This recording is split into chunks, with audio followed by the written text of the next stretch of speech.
In this video, we're going to take the set of vectors created in the drawing tutorial and generate toolpaths on them.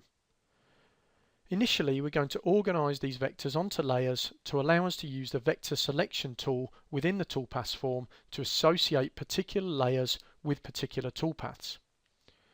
This is going to allow us to easily select the vectors we want, but also is going to give us some real benefits when we create multiple copies of the job, as you can see on the screen here. Let's start by opening a new copy of the software. Let's come over and click on the icon to open an existing file, and from the project folder we'll select the file widget_vector and hit open. Here you can see the set of vectors that were created in the drawing tutorial. And for my first job, what I'd like to do is organize these vectors onto different layers according to the type of toolpath that we'd like to assign to those vectors. So let's come over to the Drawing tab and click the arrow on the Layer drop-down form here, and you can see there that we've just created all the vectors on a single layer called Layer 1. Let's go ahead and close this now. What I'm going to do is select different sets of vectors and use the right mouse click menu to move those vectors onto different layers and assign different colors to them to help me differentiate them while I'm looking at them in the 2D view. So the first set of vectors I want to move to a different layer are going to be these rectangles. So I'm going to click on this one with the mouse, hold shift down and click on these four to add them to the selection. Then I'm going to right mouse click in the 2D view, go to move to layer, choose new layer, and I'm going to type in the name for this layer. I'm going to call it pocket because I want to pocket these shapes down, and I'm going to change the color just to help me differentiate these, and we'll just make those red, and I'm going to leave this visible, so we'll leave that checked, but I don't want to make it active, so I'm going to leave that box unchecked and hit OK. If I just click and deselect, you can see there that the color of those has changed, and if we look at the layer drop down, we can see that we've assigned those onto a different layer, and I can change the visibility of that layer by clicking on the light bulb there. Now let's select the single line text here just by clicking on that, right mouse click, move to layer, new layer, and I'm just going to call that layer text, and we'll change that to a green color and hit OK. Now we can select the drill holes, so I'm going to hold the shift key down again on the keyboard, select those three holes, move to layer, new layer, we'll call that layer drill, change its color to blue and hit OK. For the hatching, that's grouped together, that was the way that we drew it there, so I can select that, and then I also want to select the surrounding vector around the outside of that. Rather than try and click on that, which would be tricky or require me to zoom in, if I just click to deselect, what I can do is click to the right, drag up to the left, and then anything I partially cover will be selected. So that will select both the hatching and its surrounding vector. With those selected, I can right mouse click, move to layer, new layer, and I'll just call that layer hatch. And again, we can assign that a different color. Maybe let's pick an orange color and hit OK. And finally, that leaves us with just the outline vector or the cutout vector. Now we've still got this layer 1 which that vector is situated on, so what I could do is just click the drop down here, click on that layer name, and that would allow me to edit it, and we can go ahead and call that cutout, and I may as well just leave that black. So now we've got our 5 different layers there, and again we can toggle the visibility of those with the light bulb, but most importantly what we're going to be able to do now is choose the vectors on those layers from the toolpath form using the vector selection option. Let's go ahead and hit close at this point, and we're ready now to move over and start calculating our toolpaths, so we can come up to the 2D view control and click on the icon to switch to the toolpaths tab. That automatically closes the drawing tab over on the left and opens the toolpath tab over on the right. Now before we go ahead and do our material setup, please note that if you plan to actually machine this example shown in the tutorial, then it's very important that you recalculate all the toolpaths using parameters and settings that are safe and appropriate for your particular machine, the tooling you have available, and the material you plan to cut this from. Let's come over, click on the button under Material Setup that says Set, and we'll just check our values here. For this job we're going to use 3/8 inch thick material, so that's correct. I have Z0 set off the top of the block. My XY0 position is in the lower left corner, and I'm happy with the rapid gaps and the home position there, and all that could be edited according to your needs. If I am happy though, we can go ahead and hit the OK button. Our first toolpath is going to be a pocket toolpath, so let's click on the icon for that. And what I want to do is start at the surface of the job, so start depth is going to be 0, and we want to cut down 1/8 of an inch, 0.125. Now in this case, because I want to use the vector selection option here, I need to make sure that Show Advanced Toolpath Options is checked. If you don't have this box checked here, then please go ahead and click on that in order to use the long form of this particular tool. So we've set the start depth and the cut depth. Next I need to choose the tool. I'm going to hit the select button, and from the tool database I'm going to choose 1/4 inch M mill. I'm just going to take the default values for this and hit OK. In this case I don't need to make any changes to use a larger tool. We'll use a raster pattern in order to machine these out with a raster angle of 0, profile pass set to last.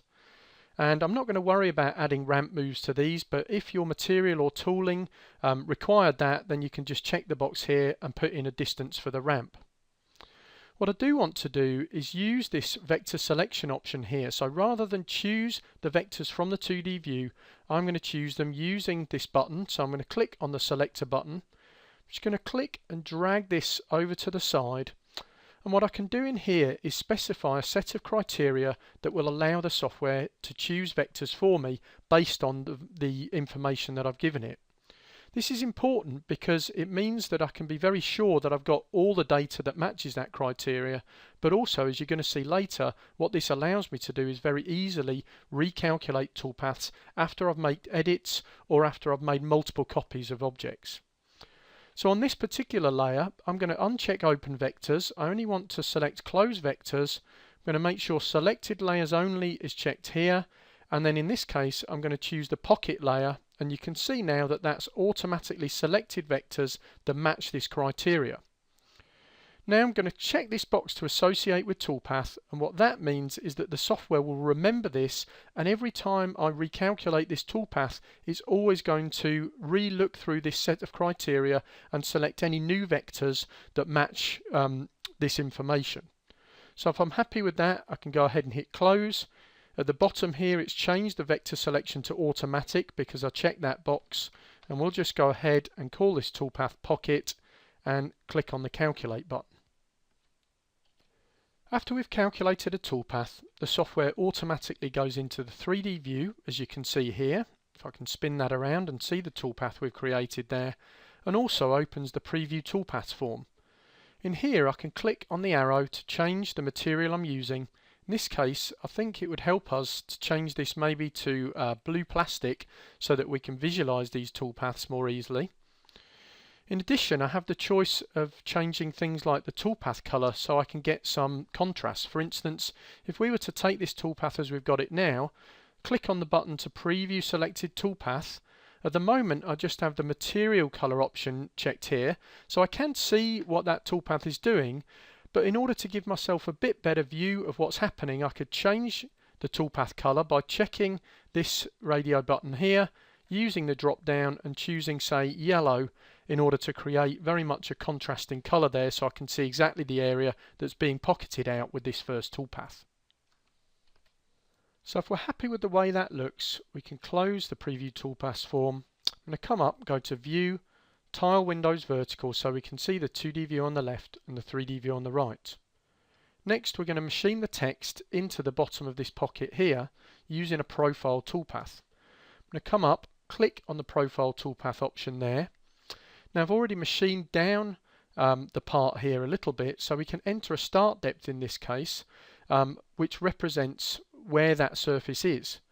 Now I can either remember how much I pocketed that down by, Or quite a nice tool is the ability to run the cursor over an area of the job and see the X, Y, Z coordinate of that displayed at the very bottom of the screen towards the right. So you can see if I move the cursor around, the X, Y coordinates changing. As I go over an area that's been machined away, that shows me the Z depth. So in this case, I remember that the pocket is 1/8 of an inch down from the surface.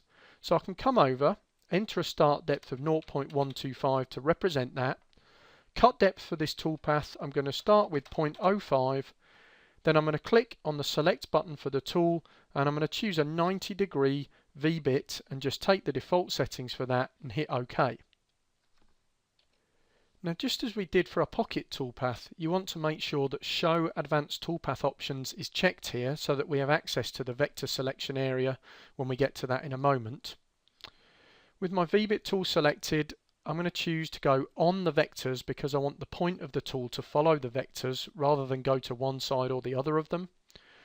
In this case, I'm not going to worry about any of the options in the center part of the form here. I'm just going to scroll down to the bottom, click on the selector button here, and this time what I want to select is open and close vectors, and the selected layer I want to choose is going to be the text layer. So I'm going to uncheck pocket, check text. You can see that's become highlighted now, and then I'm going to check the box to associate that with a toolpath, hit close, and we'll call that text profile, hit calculate, and we'll go ahead and say preview selected toolpath.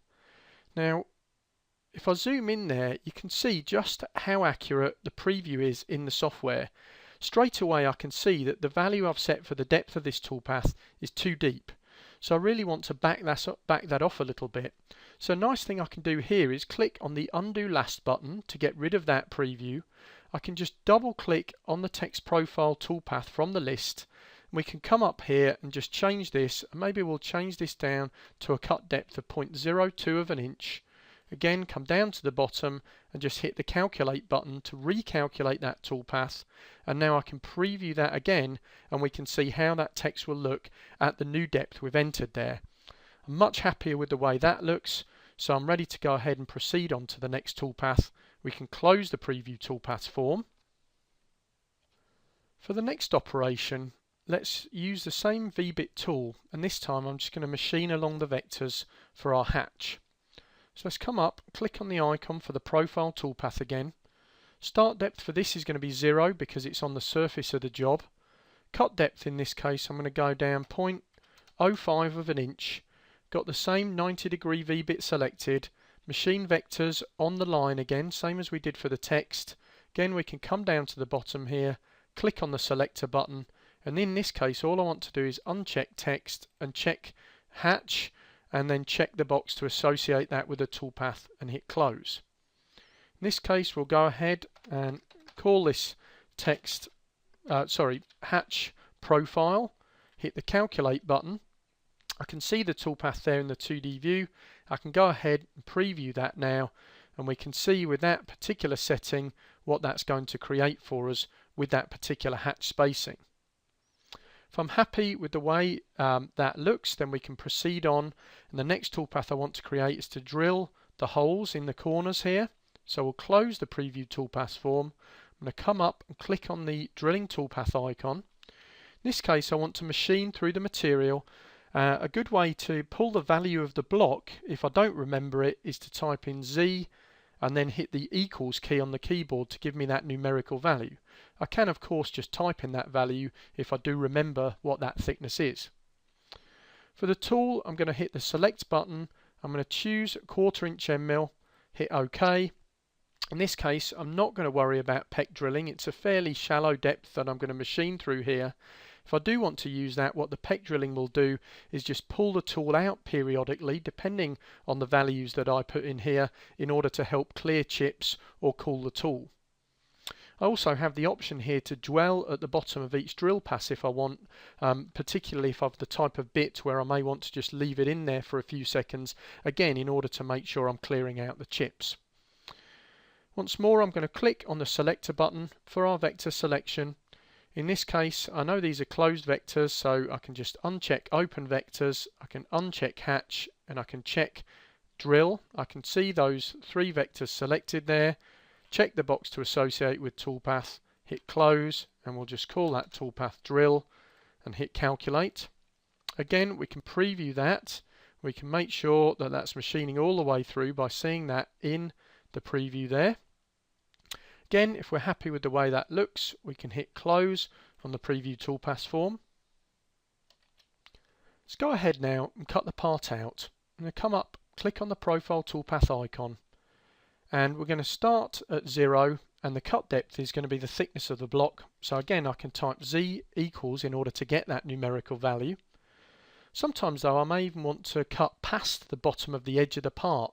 If I'm using a sacrifice sheet and I want to be sure that I'm going to get through the material, I may want to enter a bigger value in here.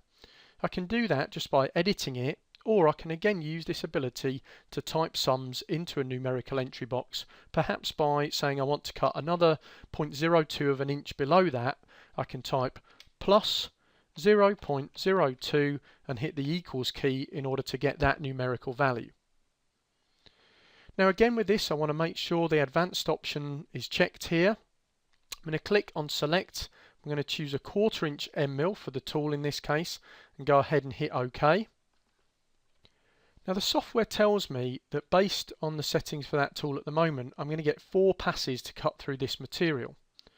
There's a couple of ways I can change that. I can either edit the value for the tool in the tool database, or if I just temporarily want to change the values for this tool, just for this toolpath, I can click on the edit button here, and I can come in and maybe change the pass depth to 0.25 of an inch, hit OK, and you can see that's automatically updated the number of passes to 2.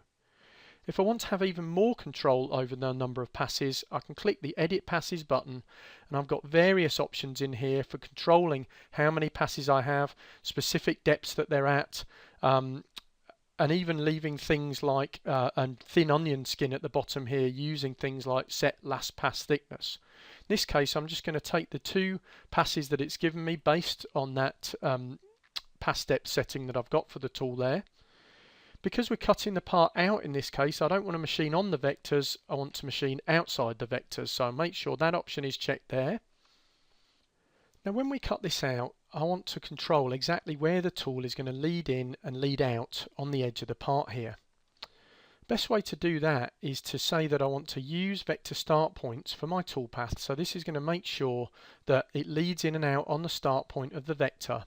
In this case, you can see we still have the vector selected from the last toolpath we created. So what I'm going to do is just click in the white space to deselect those. I'm going to select this vector we're about to cut, and that'll show me where the start point is. So at the moment, the tool would lead in and out on this point here. I want to change that, so I'm going to hit N on the keyboard to go into node editing. I'm going to drag a small box around the midpoint of this span of the vector here. I'm going to right mouse click and choose the option to insert a point. Then over that point, I'm going to put the cursor, right mouse click, and say that I want to make start point. That'll now become the green point on that vector, and so I know that will become the start and end point for this toolpath because I have this option selected here. Let's just go ahead in the 2D view and hit escape to go out of node editing mode. We'll reselect this vector in a minute when we get down to the bottom of the form and get to the vector selection option again. For this toolpath, I'm not going to add a separate last pass in this case, but I do want to add some tabs and I do want to add some leads. To add the tabs though, I need to have the vector selected that I'm going to machine. So let's just scroll down to the bottom of the form, click on the selector button, and again here what I want to do is choose closed vectors, not on the drill layer this time, but on the layer called cutout. Go ahead and check the box to associate that with the toolpath and hit close. To add the tabs, I'm going to check the box here. I'm happy with the length and the thickness of these tabs, so I can click on the edit tabs button, and then I have various choices here as to how I might want to add the tabs. In this case, I'm going to say I want a constant number, 4 of these. I don't want the first tab at the start point, and click on the add tabs button there. You'll see that 4 yellow squares with a T in them have appeared on my part, and what I can do now is just click over these in the 2D view and drag them to move them into different positions. So in this case, I want to try and put them in places where it's going to be fairly easy for me to clean them up. So I'm happy with the position of those 4 tabs there. I can hit close now, And finally what I want to do is add a lead in and lead out move at our start point. So I'm going to click on the leads tab here. I'm going to check the box to add leads. I'm going to go with circular leads in this case. We'll go with a radius of 1 inch and a lead length of 1/2 inch in this case, and we'll also say to do a lead out as well. Now if I want, I can specify an overcut distance, and what that will do is it will actually come past the original start point where the tool actually entered onto the edge of the material. In order to make sure that there's no dwell mark left there, it'll just come past a little bit before it leads out. So we can put in an overcut distance, maybe just a small amount of 1/4 inch there, so we can see the effect of that.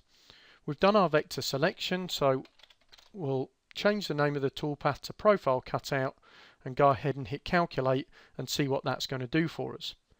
Now you can see, because we specified a cut depth which is slightly more than our material thickness, the software gives us a warning. That's good, because I definitely want to make sure that I'm aware of this and that I'm happy that I intended to do that before I hit OK. If I am happy with that because I'm using a sacrifice sheet, then I can go ahead and hit OK and the software will calculate the toolpath for me. Now in both the 2D and 3D view, I can see the effect of some of the choices we made in that toolpath form. If we come over and click on the tab for the 2D view here, just to change the focus, I can use the mouse wheel to zoom in, and you can see that the software is coming in slightly off the part. It's using this radius lead in to enter to the point where we specified the start point for this. It's going to go all the way around and then come slightly past that start point before it leads out again here. If I just hit F to zoom to fit, you can also see it's showing me the position of my tabs as well. So that's quite useful there to be able to see that. In the 3D view, if we just take a look before we preview this, again you can see the effects of our lead in and lead out and the values that we entered in there on the toolpath that's being drawn. To really see this though, we can go ahead and preview this now. It may be that we want to show this slowed down, so I've got it set to animate the preview and draw the tool. I could go ahead and just slow the speed of this right down by dragging this slider to the left, and let's just maximize the 3D view and hit play, and we can see the tool going in there and working its way around. We can just speed that up if we want by dragging that over, and then you can see it again leading out there, leading in, going around, cutting out before it finishes. And also in the 3D view now you can see the size and position of each of the tabs we left there when we specified that toolpath. The 3D preview of the toolpaths is very important because it gives you a really good chance to see exactly what your part's going to look like when you cut it. The main idea of this is to check that it's got the detail and quality you're expecting, but also to look for potential errors you may have made with selection or sizing or something like that. And typically these will be fairly clear in the preview. In this case, for instance, if I zoom in here, I can see that what I intended with these rectangles has not happened. I would like that flat edge to go all the way past the edge of our part here. But we've got a radius there, and that's because the rectangle only goes up to the edge, and so when I pocket inside that vector, I'm picking up the radius of the tool in the corner. To machine these as I intend, I need to make that vector a little bit bigger so it comes past the edge of the part. So let's go ahead and make that edit, recalculate the toolpath, and check that that looks correct before we move on to the next stage. So let's close the preview toolpath form. Click on the icon to switch back to the drawing tab, and we'll just click on the 2D view. Just hit the icon here to fit that, and then what I want to do is edit these rectangles here. Now I can't just stretch the rectangles because that's going to change the shape in the corner of this one here. So at least for this one I just want to edit the location of the two endpoints of this. Then because these are regular rectangles, we could just go ahead and stretch those. So first let's select this rectangle. Let's go into node editing mode. We can do that by hitting N on the keyboard or hitting the icon over here. Now I can just click and drag a box around the two nodes here, and then right mouse click on those and go to properties, and in the node properties here I'm going to specify a relative position to where they currently are now of x 0.2 and hit apply. So that should just allow the tool to come past the edge there and machine that rectangle out. Next, I want to go out of node editing mode, so I can hit escape on the keyboard, click on the arrow here, and I want to click and drag, completely enclose these three rectangles so they're selected. Come over and click on the icon to set selected object size, and in this case I just want to stretch them to the right without changing their height. So I'm going to uncheck link XY, and I'm going to set the anchor to be on the left. Now I can specify the width here to be 0.2 of an inch larger, so I'm going to type in plus 0.2 and then hit equals on the keyboard and hit apply, and we should see those updated in the 2D view there. Now we can come back up to the icon to switch over to the Toolpaths tab again. We can double click on that toolpath name and the vectors will automatically be reselected, and we should just be able to hit calculate in order to create a new toolpath based on those slightly stretched rectangles that should allow the tool to come past the edge and clear up the radii here. Before we preview this, let's just put the slider for the speed back up to full speed again. We may want to zoom in just so we can see that these radii will be tidied up here, and click on the button to preview the selected toolpath, and we can see now that they've been cleaned up, and that's giving me the effect that I was looking for in the first place. At this stage we could go ahead and output the toolpaths using the post processor appropriate to our machine and cut one of these parts. We could also save this image if we wanted to and send that to our customer for approval. To do that, under the preview toolpaths form, we just click save preview image, and it will effectively take a snapshot of whatever's in the 3D view, and it will allow us to save that as a bitmap, JPEG, PNG or GIF, which we could then attach to an email and send off to our customer for approval. Now let's assume in this case our customer has approved the part, but has actually now decided that they don't want just one of these, that they'd like us to cut a number of them out of a single sheet of material. This is where we're really going to benefit by setting the part up on the different layers and using the vector selection tool. So let's close the preview toolpaths form, click on the icon to switch back to the drawing tab. We'll click back on the 2D view here. And what I want to do now is make multiple copies of this set of vectors. So let's go ahead and click set job dimensions and origins icon under file operations. And I'm going to change my job size, and we'll maybe make this 36 inches by 36 inches and go ahead and hit OK. Software warns me I will need to recalculate all the toolpaths, which is OK. Now I'm just going to select all the vectors here by dragging a box around them. Click on the icon here to create a linear array of copies.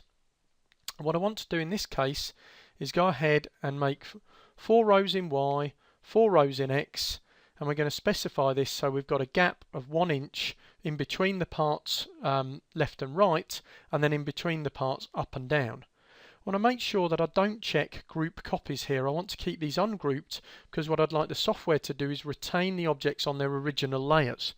So if we hit copy, I can see that I get 16 different sets of our vectors, which I'd expect in a 4x4 grid. We can go ahead and hit close there. If we wanted to with that, we could center those in the job, click on the icon, align objects, click on the middle one at the top here and hit close. And now we can go ahead and recalculate the toolpaths, but all that can be done with a single icon push because of the fact I've associated these vectors with layers and with the vector selection tool, that set of criteria, so that each toolpath knows the vectors that it's going to choose. To enact that, let's just click to deselect there, click on the icon here to switch to the Toolpaths tab, and the icon I'm going to use to recalculate this is the one with the calculator on it here, recalculate all toolpaths. If we click that, the software just automatically works its way through, gives me any warnings it needs to. Again, it's giving me this warning telling me it's going to cut through the material, which I'm okay with. I've deliberately set it up to do that, and we can go ahead and hit OK, and OK to all toolpaths being successfully recalculated. There's additional benefits to having set the part up like this. Not only is it very easy to recalculate the toolpaths as long as I maintain the same layer structure, in addition to that, by toolpathing a single version first, the software will remember things like the lead in and lead out and the positioning for the tabs. If we go over into the 3D view, we can preview these now. We'll just need to reset the preview there and fit our use the tool here to fit that back onto the screen.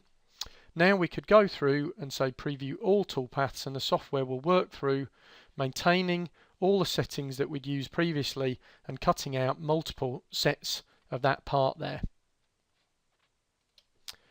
If at this stage we were happy with the way that looked, we can close the preview toolpaths form, and we can now output these toolpaths using the save toolpath option.